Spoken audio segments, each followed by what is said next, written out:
ఇక నుంచి మీ భార్యల వలన మీకిక సంతానము కలుగకుండుగాక. ఇక నుంచి దేవతలకి సంతానం ఉండదు అంది.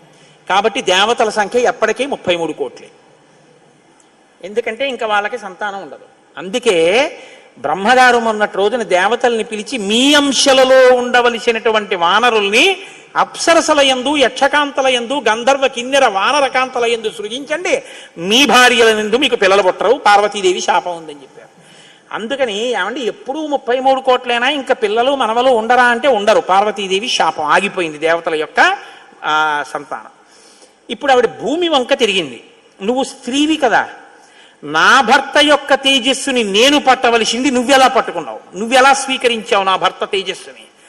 అవనేనైక రూపాత్వం బహుభార్య భవిష్యసి. ఆవిడ్ని శపించింది. నువ్వు ఒక్క రూపంతో ఉండవు, భూమి అని